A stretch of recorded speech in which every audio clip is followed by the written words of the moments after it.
नमस्कार, आपके साथ मैं हूं शिवम मिश्रा और आज हम बात करने वाले हैं अनलॉक नंबर 1 पर।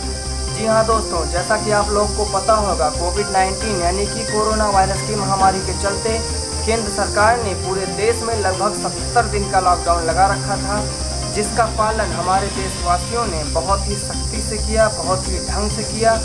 और इसी वजह से यही कारण है कि हमारे देश में मृत्यु दर की रफ्तार जो है और संक्रमितों की संख्या की रफ्तार जो है वो काफ़ी धीमी है। अभी भी यहाँ की पॉपुलेशन के हिसाब से बहुत ही धीमी गति से अभी भी यहाँ पर संक्रमितों की संख्या बढ़ रही है। दोस्तों, जैसा कि आपको पता होगा कि पूरे देश में ये देश 135 करोड़ की जनसंख्या का देश है।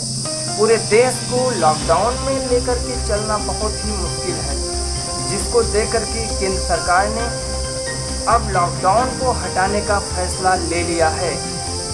लॉकडाउन को हटाने के लिए सरकार ने चरणबद्ध तरीके से हटाने का निर्णय लिया है। लॉकडाउन को 3 चरण में हटाया जाएगा, जिसमें फेज़ 1, फेज़ 2 और फेज़ 3 ये 3 चरण रहेंगे, जिसमें लॉकडाउन को पूर्णतः हटाया जाएगा। केंद्र सरकार ने लॉकडाउन को हटाने के लिए फेज़ 1 यानी कि अनलॉक 1 की गाइडलाइंस जारी कर दी है, जो कि जिसकी समय सीमा 1 जून से 30 जून तक बताई गई है। अनलॉक नंबर 1 में हमें बहुत सारी रियायतें दी गई हैं, बहुत सारी छूटें दी गई हैं, लेकिन उसके पीछे हमें ध्यान भी रखना है। जहाँ भी निकलेंगे घर से अगर, तो मास्क लगाकर ही निकलना है, क्योंकि अगर मास्क लगा करके आप नहीं जा रहे हैं, अगर आप पकड़े जाते हैं तो आपको जुर्माना भी भरना पड़ेगा। और दूसरी बात, सोशल डिस्टेंसिंग, सबसे खास तौर हमको सोशल डिस्टेंसिंग का ध्यान बराबर रखना है, क्योंकि अगर सोशल डिस्टेंसिंग का ध्यान नहीं रखेंगे तो हमें भी संक्रमण फैल सकता है और हमारी वजह से हमारे परिवार में भी संक्रमण फैलने की पूरी संभावना है। हालांकि हम आपको पूरा डिटेल में बताएंगे कि कहां पर कौन सी रियायतें अनलॉक नंबर 1 में दी जा रही हैं। इसके लिए आपको देखना होगा हमारी ये खास रिपोर्ट।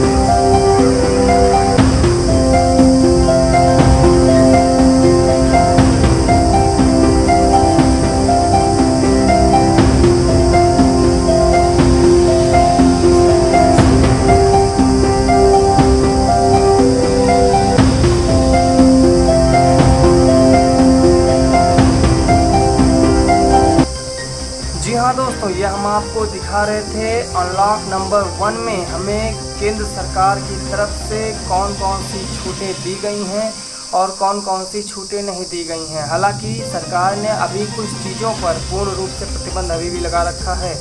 कंटेनमेंट जोन में अभी भी जैसे लॉकडाउन 4 चल रहा था उसी तरीके से चलेगा, लेकिन हाँ, हमें रियायत और भी दी गई है। हमें एक स्टेट से दूसरे स्टेट में जाने की पूर्ण अनुमति है। इसके लिए ना हमें कोई पास दिखाना होगा, ना हमें कोई कारण बताना होगा। हालांकि केंद्र ने राज्य सरकार के ऊपर ये डिपेंड कर दिया है कि अगर आपको अपने राज्य में किस प्रकार की स्थिति दिखाई पड़ती है, आप उस हिसाब से अपने हिसाब से आप राज्य में अपना रूल लगा सकते हैं। दोस्तों, इसी के साथ हम आपको फेज़ 2 यानी कि अनलॉक नंबर 2 के बारे में बता देते हैं। अनलॉक नंबर 2 जो है ये 30 जून के बाद चालू किया जाएगा, जिसमें स्कूल, कॉलेजेस और कोचिंग सेंटरों को खोलने का निर्णय लिया जा सकता है। और अभी फेज़ 3 यानी कि अनलॉक नंबर 3 की समय सीमा निर्धारित नहीं की गई है, जिसमें जिम सेंटर्स जो हैं, इंटरनेशनल उड़ानें जो हैं, मतलब अंतर्राष्ट्रीय उड़ानें, रेल सेवा और मेट्रो सेवा को बहाल तीसरे फेज यानी कि अनलॉक नंबर 3 में करने की संभावना बताई जा रही है। और जैसा कि हमने आपको बता दिया, रिपोर्ट भी दिखाई मैंने कि अनलॉक नंबर 1 यानी कि फेज़ नंबर 1 में हमें जो रियायतें दी गई हैं उसमें हमें सैलून खोल सकते हैं, दुकानें भी खुल सकती हैं, मॉल, शॉपिंग मॉल्स, ये सब, रेस्टोरेंट, होटल, ये सारी चीज़ें खोली जा सकती हैं। और 8 जून के बाद मंदिर, जितने मतलब धार्मिक स्थल हैं उनको खोला जा सकता है। आप अपना मत्था टेक सकते हैं जा कर के, आप ईद दरगाह पर नमाज़ें भी जा कर के पढ़ सकते हैं, लेकिन उसके पीछे आपको सोशल डिस्टेंसिंग का पूरा ध्यान रखना होगा। जी हाँ, और हम आपको आगे बता रहे हैं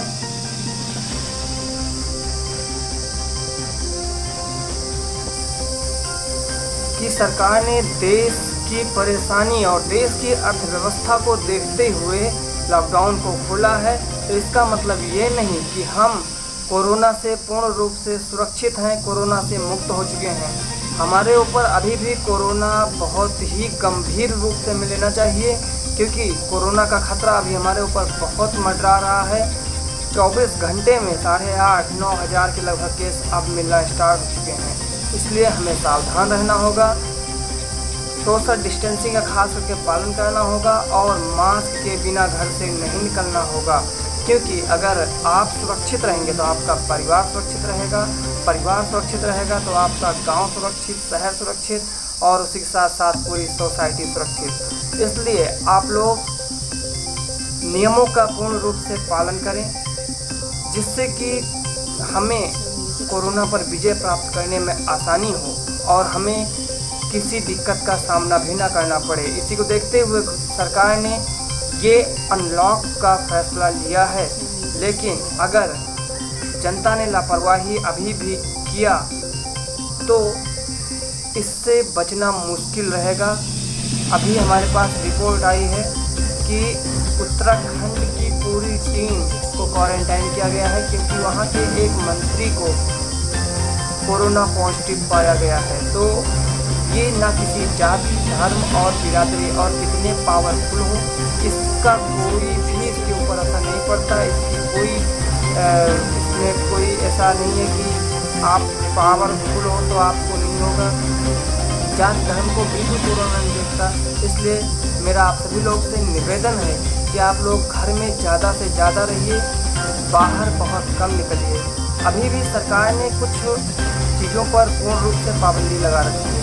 शादी समारोह में 50 लोग से ज़्यादा एकत्रित नहीं हो सकते और किसी की मृत्यु या दाह संस्कार में आप 20 लोग से ज़्यादा इकट्ठा नहीं हो सकते। दोस्तों, इसी के साथ हमें दीजिए इस वीडियो में इजाज़त। ऐसे ही किसी अच्छी न्यूज़ के साथ फिर से मिलते हैं नेक्स्ट वीडियो में। नमस्कार, जय हिंद, जय भारत।